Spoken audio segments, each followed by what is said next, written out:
شما میدونید که حضرت علی داماد حبیب خدا بود، شوهر فاطمه دختر دوستدار حبیب خدا بود که میگوید در چهره از حبیب خدا هیچ دیگرگونی نداشت، بی نهایت با حبیب خدا مانند بودم.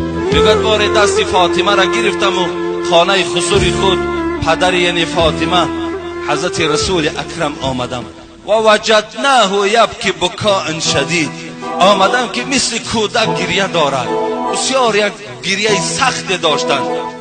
فقلت یا رسول الله فداک امی و ابی. حضرت علی میگوید وقتی گریه حبیب خدا را دیدم خیلی ناراحت شدم، فکر کردم از دست یگان نصرانی باشد، از دست یگان یهودی، یگان رنجش در حبیب خدا پیدا شده باشد. گفتم ای حبیب خدا پدر و مادرم فدای تو باد، ما الذی ابکاک، چی شد که تو اینقدر گریه داری؟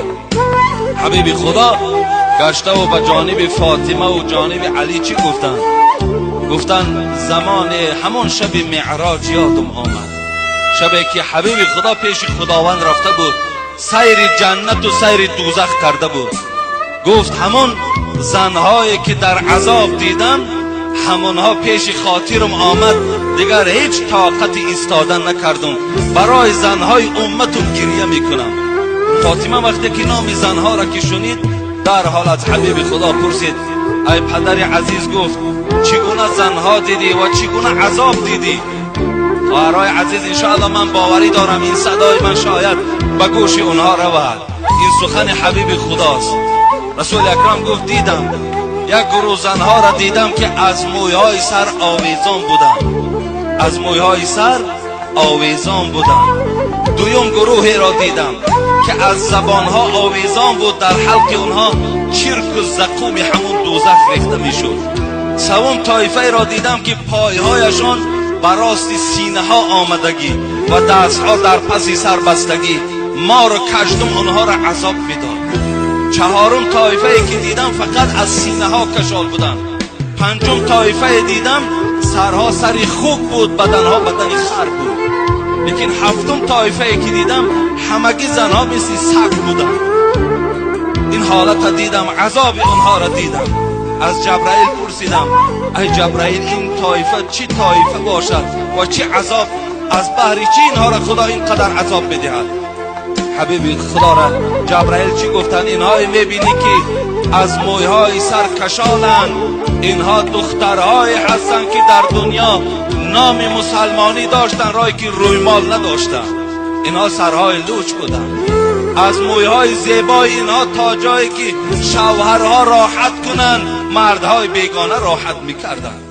از این پریچاسکه هایی که اینها برای پیدا کردن و برای آماده کردن زنا چقدر زیبا پریچاسکه ها میکردن، اینا همون طایفه های هستن که در دنیا موی سری خدا مردهای بیگانه را نشان دادن.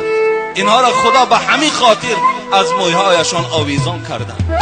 گفت دویم طایفه که از زبان کشال بودن. فاطمه میپرسد اونها چگونه بودن؟ حبیب خدا گفت اون زنهایی که از زبان کشال بودن و در حلق اونها زقوم و زرداب دوزخ ریخته میشد، زنهای بودن که با این زبان در دنیا شوهرها را آزار میدادند، با شوهرها جنگ و جنجال میکردند، شوهرها را لازم میشد دهن اونها گفتن نام میبردن. امروز جوانای ما اونقدر با ایمان شدن که از من سوال میدهد اگر زن گوید که در دهنت فلان کنم طلاق میشود یا نمیشود؟ من میگم همین معامله را کی کرد؟ نگاد عائله من بر من کرد. تو چی؟ من طاقت میکنم و صبر میکنم و زندگی با این زن میکنم و این زن را تربیه میکنم. ببین این از زبان جوانهایی که امروز الحمدلله گویم که ایمان کامل دارن، از زبان همون جوانها صادر میشود. همین زنهایی که از زبان آویزانند زنهایی بودن که در دنیا شوهرها را آزار میدادند.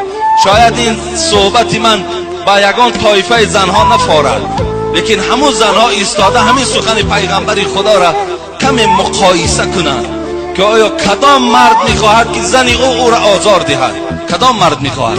همه وقت مرد میخواهد که زن او را نوازش کند، سخن خوب گوید، برای طعام خوب پزد، برای او لباسهای او را تازه کند، برای این شوهر دادر و پدر و مادر را احترام کند.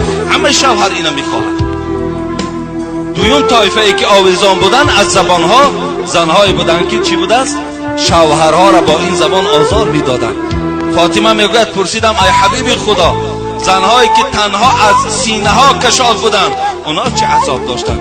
گفت اونها از چشم شوهر در خلوتی زنا میکردند. شوهرها را که دور میدیدند در حال زنا را برپا میکردند، با مردهای دیگر رفت آمد میکردند. از این خاطر این زنها را خداوند از سینه هاشان آویزان کردند. حبیب خدا را پرسید اون زنهایی که سرها سری خوک و بدنها بدنهای خر شدگی اینها چگونه زن بودند؟ گفت اینها در دنیا با شوهرها سخن دروغ میگفتند، شوهرها را فریب میدادند، بازم این کوچه مردم کوچه را فریب میداد و سخن چینی میکرد. سخن یک زن میگرفت در پیش زن دیگر میبرد.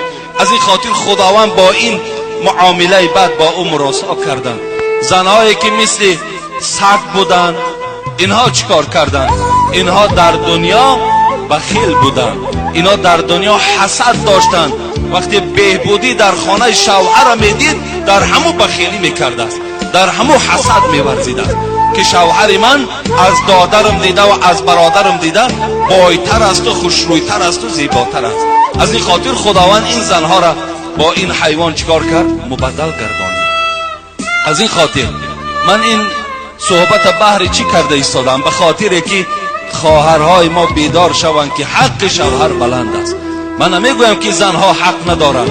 ما درباره حقوق زنها قریب 4-5 جمعه صحبت ها داشتیم که زنها چقدر حق بلند دارند. منم طرفدارم که شوهرها زنها را احترام کنند، زنها شوهرهاشون را احترام کنند. خواهرای عزیز وقتی که تو معامله درست با شوهرت میکنی، دختری تو فردا با همون دامادی که میشود با همون مثل تو معامله میکنه. این بسیار یک تأثیر کلان دارد.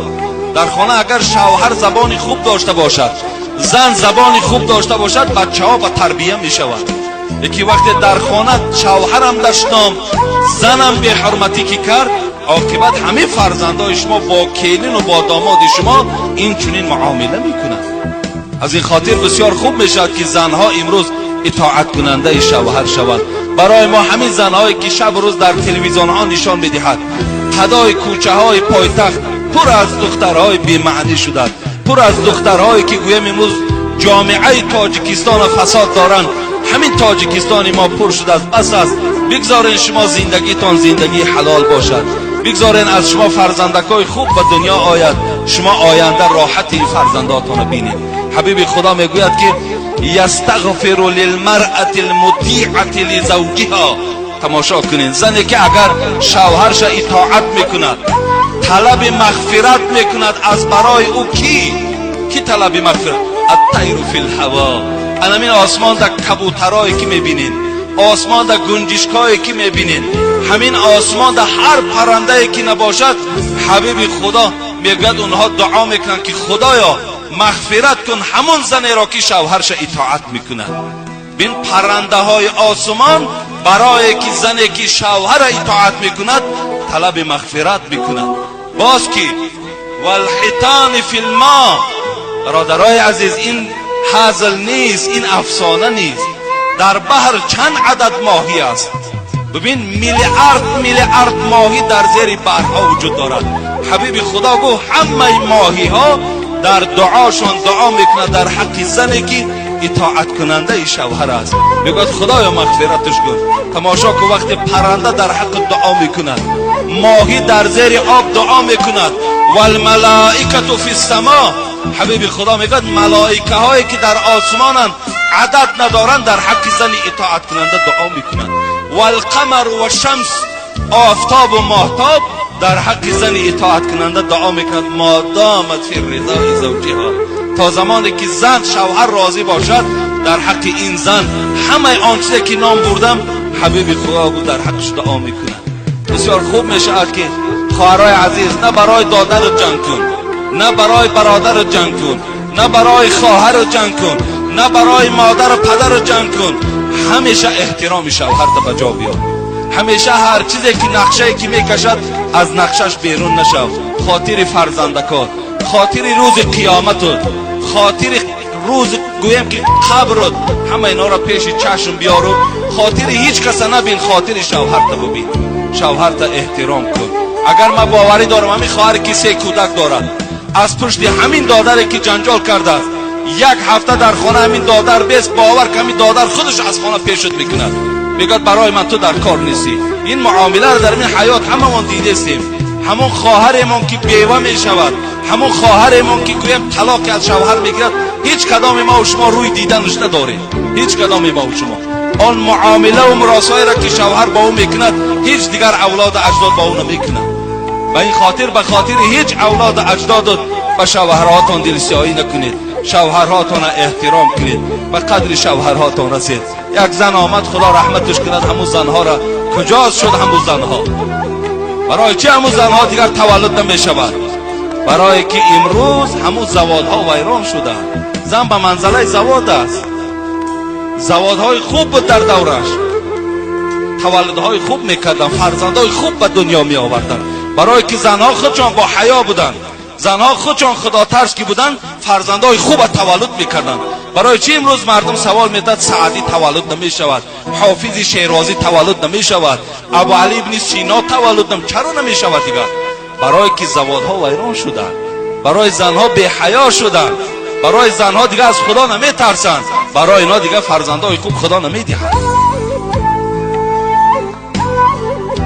زنی بود میگه نزد حبیب خدا آمد و گفت ای حبیب خدا میخواهم شوهر کنم، شوهر میکنم، لیکن ای حبیب خدا تو معلم ما هستی، تو شفاعت کننده هستی برای تمام امت در روز قیامت به اجازت پروردگار، چی توصیه میدهی؟ حق شوهر چگونه هست؟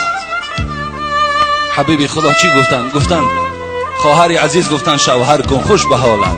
بهترین زن همون زنی هست که شوهر دارد، بهترین جوان همون جوانی هست که زن دارد. لیکن گفت فراموش نکن که لو کان من فرقه الى قدمه صدید فالحسته ما ادت شکره. حبیب خدا چی عجیب جمله زیبایی گفتن. میخواهم که همین جمله را همه زنهایی که شوهر میکنن در بالای همون صندوقهایی که پر از متریال و کرته و از تمام اشیای دنیا همراه خود دارن، بالای همون صندوقها در همین جمله را می نویساندن لو کان من فرقه الى قدمه صدید فالحسته ما ادت شکره. همین شعار کاش که می نویساندن. همون جوابنامه هایی که در قبر می نویسید به کسی در کار نیست، ایو جوابنامه در نو ورقای دراز ده بالای صندوقهای دخترتون ده همین جمله را نویسید. این جمله چی معنی دارد؟ این جمله هست که از زبان حبیب خدا صدا داد. رسول اکرم گفتن اگر ای خواهر عزیز از تار سر شوهرت تا زیر قدمش اگر زرداب باشد، چرک باشد، خون باشد، با زبانت اگر تازه کده بیایی، تا حال حق شوهر را به جا نآوردی، تا حال حق شوهر به جا آمدگی نیست. برای شوهر بهترین نعمت است. انا این جمله را بالای صندوقات نویسید تا که دختری تو با حق شوهر رسد. دخترها را شینانید، پدرای عزیز، مادرای عزیز، همه میخواین که رفته از سر دکان دخترتون آش خورین، شوربا خورین، بهترین نعمت ها را خورین. میخواین که رفته دخترهاتون خرسند در خانه های شوهر بینین، چیکار کنید؟ در خانه تعلیمش دهید، در خانه فهمانین که بچم که خانه شوهر رفتی دیگر پدر مادر نگو، دیگر اپا و خواهر نگو، دیگر دوگانه بازی و طلبه نگو، هر چیزی که شوهرت میگد اجرا کن. انشاءالله بچم به همه نیکبختی های حیاتت میرسی. گفته این نصیحت ها را باید که هر یک پدر مادر کنه. اینجا یک خط دیگر آمده است، میگوید که مرا شوهرم 3 طلاق کرد. این خط در پیش من است. 3 طلاق کرد. و چی خاطر؟ شوهرم دیر کرد دیگر نه آمد، در کار بود از شوهر، از عبیتی برآمدگی شو آمد است، از توی خانه دوگانش رفته است. وقتی شوهر که میپرسش میگوید باز بلند آوازی کرده است شوهر 3 طلاقش کرده است.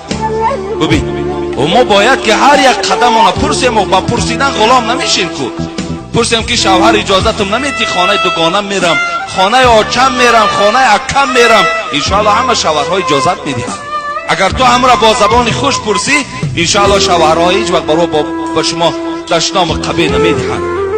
افسوس که همون زنهای میپرسیدگی هم امروز گوییم که از بین همه نابود شدن. دوره های حبیب خدا بود. ببین زنها چکل زنها بودند. پدرای عزیز، دیر نشده است، دنیا دیگرگون نشده است، ما دیگرگون شدیم. اینجا دنیا را ما و شما و شرایط ما و شما برای خود دلیل نیاریم. ما خودمان به مسئولیت شدگیم، ما خودمان به اهمیت شدگیم.